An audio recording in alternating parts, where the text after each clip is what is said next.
Hello mga kailangga, mayong aga sa tunsanan. So for today's video nga po ay umaga na naman po. Ito na naman po tayo mga kailongga. Isang buwan na pala ang lumipas mga kailongga nung nanganak ako. Abay ito mga kailongga, medyo bawing-bawi na po ang ating lakas ngayon. Kaya nga po bilang isang nanay, hindi po talaga mawawala yung ating trabaho kada umaga. At bago man o nanganak man tayo, hindi pa rin nawawala yung mga gawaing bahay dito mga kailongga. Abay syempre ako mga kailongga, hindi naman po tayo pwedeng maging sitting pretty na nga lang. Dahil cesarean po ako ay hindi po tayo pwedeng o maaaring magtrabaho ng mabigat. Siyempre, unti-untiin ko lang muna itong katawan ko mga kailongga para hindi po tayo mabinat at siyempre na rin po ay para na rin po sa pag-iingat po ng ating sarili dahil cesarean po tayo. Ito nga po ay nagwawalis-walis na nga lang muna ako mga kailongga. Alam mo naman po yung mga kasama ko po dito mga kailongga ay puro po sila mga lalaki. Abay, siyempre ako nga lang po ang babae dito mga kailongga. At ito nga po ay hindi po sila marunong magwalis. Kaya nga po ito, ako po ay nagwalis talaga dito mga kailongga. Sabi ko nga po noon sa una ko pong pag-vlog mga kailongga ay talagang hindi po talaga sila maaasahan kapag sa gawaing bahay po talaga mga kailongga. Kaya ito kada umaga, tanghali, gabi ay ito po talaga ang ginagawa ko, ang pagwawalis dito sa loob ng bahay mga kailongga. Dahan-dahan lang po ako dito para naman po maunti-unti po natin yung trabaho. At pagkatapos nga po ng gawaing bahay, ito na po ay kakain na po kami ng amin pong umagahan. Tara na po mga kailongga, tayo na po ay kumain ng ating pamahang. Ang ulam nga lang po namin dito ay bihon po na nilagyan po ng fresh ka tuna. Ayun. Mabuti na nga lang po dito sa amin ay meron pong good for work kaya po kami nakalibre ng ulam. Yung fresh ka tuna nga lang po yung nalibre po dito mga kailongga ha. Yung tinatawag na good for work mga kailongga ay sa barangay po ito namin. Magtatrabaho ka ng kahit sandali lang at syempre may binigay na po sa'yo ng bigas at dilata. O diba nakalibre ka na ng pang-ulam, may bigas ka pa. At ito nga po ako, kain na po ako dito mga kailongga sapagkat hindi ko po hawak itong anak ko. Ay nakalibre ako dito mga kailongga kaya't naparami ang kain ko dito. Kailangan ko pa naman kumain ng marami mga kailongga sapagkat breastfeeding po tayo. Syempre kailangan niya po ng breastfeeding mga kailongga sapagkat 0 to 6 months ay talagang breastfeeding po tayo. Dahil alam nyo naman po na walang mas nakakatumbas na gatas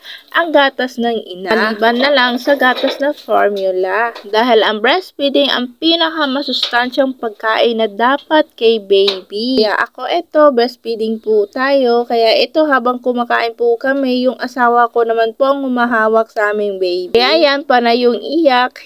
At salamat sa inyong panonood mga kailongga. Hanggang dito na nga lang po ating video. God bless us.